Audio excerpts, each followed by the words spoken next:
वालेकुम व्यूअर्स। कल हमने एक वीडियो बनाई थी जो कि इंपोर्टर, एक्सपोर्टर और ब्रोकर, इनमें से अक्लमंद कौन या फार्मर, इन एक कहानी बनाई थी हमने इनके ऊपर, जो कि अभी चल रही है कि इंपोर्टर की जो है वो बर्ड्स की इंडस्ट्री में क्या रोल है, एक्सपोर्टर कौन लोग हैं और ब्रोकर कौन है, और जो फार्मर हैं वो कौन है, और फार्मर, इन सब की कहानी क्या, इन सब का रोल क्या। कल जैसे मैंने आपको बताया था कुछ इंपोर्टर के बारे में, तो अब यानी ये कहना कि कुछ लोगों की कॉल्स आने शुरू हो गई कि काशिफ भाई आप जो है ना वो इंपोर्टर्स के बारे में वीडियो आपने बना दी है, तो इंपोर्टर जो है वो हम लोगों को माल नहीं देंगे, नेक्स्ट टाइम ये नहीं करेंगे, वो नहीं करेंगे। मैंने कहा भाई क्यों नहीं देंगे? इंपोर्टर आपको माल नहीं देगा तो खाएगा कहाँ से? इंपोर्टर माल देता है इसलिए है कि उसने आगे सेल करना है। वो अगर आपको माल नहीं देगा या मुझे माल नहीं देगा तो फिर किसको देगा? ठीक है जी। अगर आप ये कहते हैं कि इंपोर्टर अगर काम नहीं करेगा, इंपोर्टर जो है वो गुस्से में आ जाएगा और वो इंपोर्टर जो है वो आपको बर्ड भी नहीं देगा, सच कहने वाला औरों को बर्ड भी नहीं देगा, तो फिर वो खाएगा कहाँ से? तो मैंने इंपोर्टर को बुरा नहीं कहा, लेकिन इंपोर्टर जैसा कर रहा है ना हमारे यहाँ के लोगों के साथ, उसे मैं बुरा कह रहा हूँ। तो अक्सर यानी मैं कहता हूँ कि इंसान जो है ना वो बुरा नहीं होता, उसका किरदार बुरा होता है। तो मैं काम को डिस्कस कर रहा हूँ, मैं किसी शख्स को मतलब है क्रिटिसाइज़ नहीं कर रहा, और ना ही मुझे किसी को करने का हक है, लेकिन थोड़ा सा आप लोगों को ना अपनी दिमाग से सोचना चाहिए। इंपोर्टर तो इंपोर्ट करेगा, लेकिन मेरा सवाल ये है कि जो इंपोर्टर इंपोर्ट करता है वो एक्सपोर्ट क्यों नहीं करता? जिस रेट पे इंपोर्टर बाहर से लेके आ रहा है, हमें सेल कर रहा है, क्या यही इंपोर्टर इसी रेट से हमसे लेके आगे सेल करेगा? मिसाल के तौर पर अगर वो यहाँ बर्ड्स को 6 लाख का, 8 लाख का, 5 लाख का, 4 लाख का बेच रहा है, तो क्या वो हमसे 5 लाख, 4 लाख, 3 लाख या 8 लाख में बर्ड लेके एक्सपोर्ट करेगा? कभी भी नहीं करेगा। ठीक है जी। अब यानी ये एक किस्म का उसने अपना बिज़नेस बनाया हुआ, उनका कोई नुकसान नहीं है। इंपोर्टर आता है और बाहर से माल ले आता है, ला के यहाँ डाल देता है, और हमारे यहाँ हमारी अकल पे पर्दे ये पड़े हुए हैं। कल जैसे मैंने कहा था ना कि अक्लमंद कौन हो, तो अक्लमंद तो इंपोर्टर है, वो तो हमारे दिमाग से खेल रहा है। तो कुछ लोग ऐसे हैं जो अच्छे मतलब फार्मर हैं, वो अपनी किसी ताल्लुक़ की वजह से जो है वो बाहर से 1-2 पेयर या 4 पेयर मंगवा लेते हैं, किसी अच्छे फार्मर से या अच्छे ब्रीडर से मंगवा लेते हैं जिनका नाम होता है। ठीक है, जिसमें यासर खान रोकड़ी साहब हैं, वो बाहर से मंगवाते हैं बर्ड डायरेक्ट। ठीक है, नाम ले रहा हूँ, उसमें मुझे किसी से कोई हर्ज नहीं है, नाम मेरी किसी से कोई ग्रुपिंग है। मेरा हर उस बंदे से ताल्लुक़ है जिसने लव बर्ड रखा हुआ है या कोई भी बर्ड रखा हुआ है। क्योंकि मेरे शर्ट में सिर्फ लव बर्ड नहीं है, मेरे शर्ट में लव बर्ड्स भी हैं, इस वक्त कॉकटेल भी हैं, होगोरोमा भी हैं, फिंचेस भी हैं, जावा भी है। इट मीन जैसे ही मैंने बड़े बर्ड्स का काम छोड़ा था, तो उसके बाद मेरे पास इस वक्त तकरीबन छोटे बर्ड्स में हर बर्ड मेरे पास है। तो मैं बर्ड्स लवर हूँ, मैं लव बर्ड्स लवर नहीं हूँ। और दूसरी बात है कि लव बर्ड्स को अगर हाइप हम दे रहे हैं तो सिर्फ इसलिए कि उसमें कलरफुल बहुत ज़्यादा है, मोटेशंस बहुत ज़्यादा हैं, तो इसलिए लव बर्ड्स को ज़्यादा पसंद किया जा रहा है। इसको लोग बिज़नेस बना रहे हैं, तो मतलब है कि इसमें एक किस्म की गेम है, एक किस्म की अक्लमंदी है। जो बंदा अक्लमंदी का मुजाहरा करेगा वो लव बर्ड में कमाएगा, और जो अक्लमंदी का मुजाहरा नहीं करेगा वो लव बर्ड में फिर नुकसान करेगा। तो अक्सर अभी आप वीडियोस देख रहे होंगे कि अगर आप में हौसला है तो आप लव बर्ड रखें, अगर आप में हौसला नहीं है तो आप लव बर्ड ना रखें। ठीक है, आप बनाएं वीडियो, जैसे ही बनाएं, लोगों को पसंद आएगी तो लोग ज़रूर देखेंगे। तो लेकिन यही कहना कि जी लव बर्ड्स आप जो है वो हौसले का काम है, बात आपकी ठीक है, लेकिन ये भी नहीं कि आप अपने लाखों करोड़ों पे नुकसान करके फिर हौसला ही दिखाते रहें। थोड़ी सी अक्लमंदी भी दिखाएं ना। तो जंग हमेशा हौसलों से नहीं जीती जाती, जंग जो है वो अक्लमंदी से भी जीती जाती है।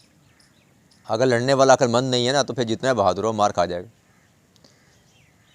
तो जंग को जीतने के लिए ज़रूरी है कि अक्ल का भी मुजाहरा किया जाए। खाली हौसले से काम नहीं चलता कि हम वीडियोस बनाते रहें, जी आपका ठीक है जी नुकसान हो गया लव बर्ड्स में तो कोई मसला नहीं है, लव बर्ड की फील्ड में वो ही लोग रहें जिसका हौसला है, जिसमें हौसला नहीं है वो लव बर्ड की फील्ड में ना रहे। ठीक है भाई, यानी आप एक शख्स को जो है वो 6 लाख का बर्ड थमा दें और 3 महीने के बाद एक और बाहर से ले आएँ आप इंपोर्ट, और लाने के बाद फिर आप उसको 3 लाख का बेच रहे हो, और बंदा आपसे सवाल करे भाई आप ये 6 लाख का मुझे दिया था, अब आप 3 लाख का बेच रहे हो, तो मैं इसकी ब्रीड कितने का बेचूँगा? तो भाई वो फिर आपका मसला है, आप हौसला करें, परेशान ना हो, अल्लाह ताला आपको ब्रीड देगा। तो ठीक है, अल्लाह ताला ही ब्रीड देने वाला है, अल्लाह ताला ही ब्रीड देगा, आप लोग तो नहीं देंगे। लेकिन ये क्या गेम कर रहे हैं आप लोगों के साथ? या तो मार्केट को ये है कि आप लोग कुछ लोग स्टेबल रखें, साल 2 साल 2.5 साल 3 साल मार्केट को एक पॉइंट पे रहने दें। लेकिन आप मतलब आप देखें पिछले तकरीबन 6 साल से इस फील्ड में हूँ और 3 साल से 4 साल से मैं लब्बड़ रख रहा हूँ। तो मैं आप देख रहा हूँ कि पिछले तकरीबन 1.5 साल के अंदर जो है वो बहुत ज़्यादा जो है वो बर्ड पाकिस्तान में बाहर से आया।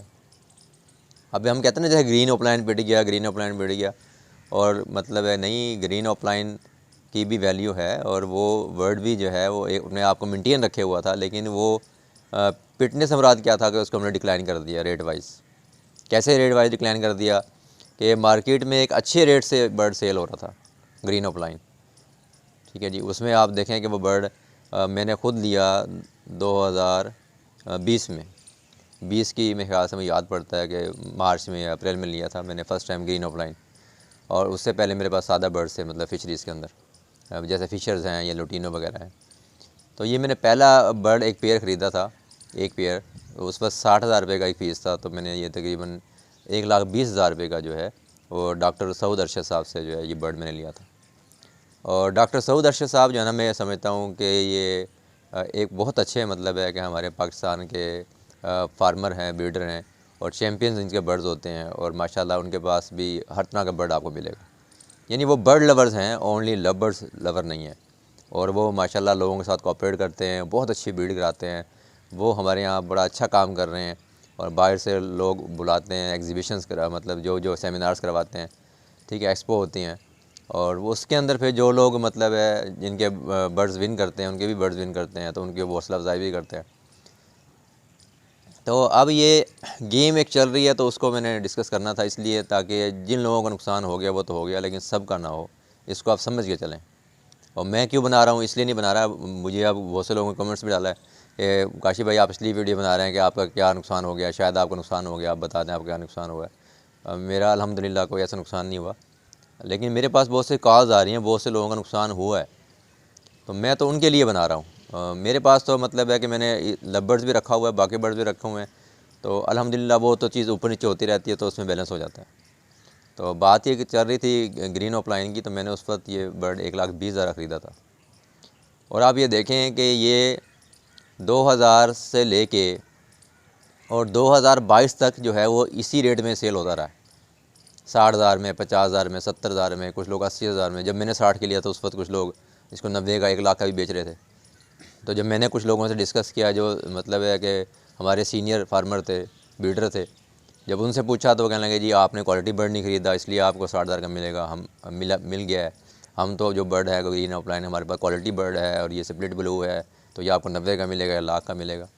तो उस वक्त भी बड़ी बड़ी कहानी है मतलब मैंने सुनी। पर उस वक्त मैंने एक ही पेयर लिया, फिर मैंने 2 महीने बाद जाके डॉक्टर सऊद अरशद साहब से ही दूसरा पेयर लिया। तो मैंने इस तरीके से शुरू में ग्रीन अप्लायंस से स्टार्ट लिया। तो पहले जो मैंने तकरीबन जो है फिर पारब्लू अप्लायन लिए, तो मैंने तकरीबन पहले 6 से 7 पेयर जो लिए, जो कि 2000 में मैंने लिए, वो मैंने डॉक्टर सऊद अरशद साहब से ही लिए सारे बर्ड। और ख़ुद जाके कराची देख के उनको सिस्टम को देख के उनसे डिस्कस की और फिर जाके बर्ड लिया। ऐसे नहीं कि जी आप इसको कार्गो करवा दें। उस वक्त मैंने इन बर्ड के साथ साथ उनसे होगरोमा भी परचेज़ किया, ठीक है। उस वक्त मैंने उनसे एग्जीबिशन भी परचेज़ किया। हाँ, ये कि पहली मतलब है ब्रीड के बाद होगरोमो और मतलब एग्जीबिशन के वो प्राइस नहीं रहे जो मैंने लिए थे। बहरहाल ये कि मैं उसकी बेच चुका था ब्रीड को, तो मेरा इतना ज़्यादा नुकसान नहीं हुआ। तो बस यही बात है कि आप लोग जब भी कोई बर्ड बाहर से आता है तो जो हाइप्स क्रिएट्स हो रही होती है उस पे जाके, उस रेट पे जाके आप बर्ड ना ख़रीदें। आप थोड़ी सी अक्लमंदी का मुजाहरा करें, ठीक है। आप अक्लमंद बने, इस वक्त इम्पोर्टर अक्लमंद है, तो वो आपके दिमाग से खेलता है, नई मोटेशन से खेलता है कि नई मोटेशन आ गई, नई मोटेशन आ गई, ये आ गई, वो आ गई। और वो देख रहा होता है कि यहाँ इस पाकिस्तान में कौन सा बर्ड जो है हाई इन डिमांड है और उस बर्ड्स की मतलब रेट जिसके ज़्यादा हो रहे हैं। ये ऐसा 2022 से हो रहा है। तो वो वाला बर्ड उठा के वो यहाँ ला के डालता है जिसका रेट यहाँ पर 8 लाख, 7 लाख, 10 लाख, 12 लाख मार्केट में चल रहा होता है। उसकी वजह ये होती है कि जो फार्मर ब्रीडर होते हैं, जैसे मैंने 2-4 का नाम आपसे लिया था, तो ये लोग बाहर से मतलब है ना बर्ड्स मंगवाते हैं अच्छी क्वालिटी के, जिसमें चौधरी कासिम साहब भी हैं, असद खान किंग साहब भी हैं। तो ये बर्ड बाहर से मंगवाते हैं, तो ये अच्छे साइज़ के अच्छे बर्ड इनके पास होते हैं। तो ज़ाहिर सी बात है इनके पास डिमांड ज़्यादा होती है और इन्होंने भी अच्छे खासे रेट पे लिए होते हैं। मुझे याद पड़ता है कि डॉक्टर सऊद अरशद साहब से मेरी डिस्कस हुई थी, तो उन्होंने मुझे बताया था कि शायद उन्होंने 40 पता नहीं 42 लाख का ग्रीन ऑफलाइन जी का एक पीस लिया था मेल। उस वक्त यानी वो बताते हैं मैंने 2017 में पता नहीं 18 में लिया था। तो वो फिर ज़ाहिर सी बात है वो ऐसे ऐसे ब्रीड कराते हैं, तो इतना महंगा जब बर्ड लिया होता है तो अच्छी क्वालिटी का बर्ड होता है, तो हाई इन डिमांड होता है, लोग लेने वाले बहुत ज़्यादा होते हैं, तो ऐसी बात है उन्होंने भी पैसे अपनी यहीं से पूरे करने हैं, तो उनका रेट ज़्यादा होता है। तो हम ये सब्र नहीं करते कि हम 2-2.5 साल के बाद मार्केट में जब वो बर्ड आम हो तो हम ले लें। उसी के अंदर क्या होता है कि इम्पोर्टर जब देख रहा होता है कि ये हाई इन डिमांड बर्ड है, रेट भी इसके अच्छे हैं, तो वही जो है लाट उठा के बाहर से इम्पोर्ट करके बर्ड ला के मार्केट में डाल देता है, और जिस रेट से बिक रहा होता है उस रेट से वो 2-2.5 लाख कम ला के बेचना शुरू कर देता है। तो हम सब लोग पागल हो जाते हैं, लेकिन वो खुद वहाँ 2-2.5 लाख कम देता है, लेकिन हम जिस ब्रोकर से लेते हैं वो ब्रोकर उसको मार्केट रेट के ऊपर ही बेच रहा होता है। और बहुत से तो मैंने ऐसे ऐसे भी हजरात देखे हैं इसमें कि उन्होंने अपने घरों में ना सेटअप लगाया हुआ, और सेटअप लगा के वो जो है ना वो पेयर्स में छोड़ देते हैं, जबकि वो इंपोर्ट के बर्ड होते हैं। लेकिन लोगों को क्या कहते हैं, भाई ये मेरे घर का बर्ड है, मैंने घर में लगाया हुआ है, मैंने ब्रीड पे लगाया हुआ है, होम ब्रीड है, ये है वो है। बस यार मेहरबानी करें, आप ना झूठ बोलें तो अच्छा है, क्यों झूठ बोल के अपना जो है माल ख़राब करते हैं। ऐसी कुछ कहानी मैंने भी भुगती हैं, मैंने भी देखी है, ठीक है जी। तो इसलिए मैं आपसे शेयर कर रहा हूँ। तो वीडियो काफ़ी लंबी हो जाएगी, तो एक ही वीडियो में सारी बात बताएं तो शायद आप बोर हो जाएंगे, आप देखेंगे नहीं। तो इंशाल्लाह नेक्स्ट जो इसकी एपिसोड आई उसमें मज़ीद हम इसके बारे में रोशनी डालेंगे और अपनी भी लाइफ से कुछ ना कुछ चीज़ें आपसे डिस्कस करेंगे। तो देखते रहिएगा हमारे चैनल्स को, सब्सक्राइब करें, लाइक करें। हम मिलेंगे नेक्स्ट वीडियो में, तब तक के लिए इजाज़त दीजिए। अल्लाह हाफ़िज़।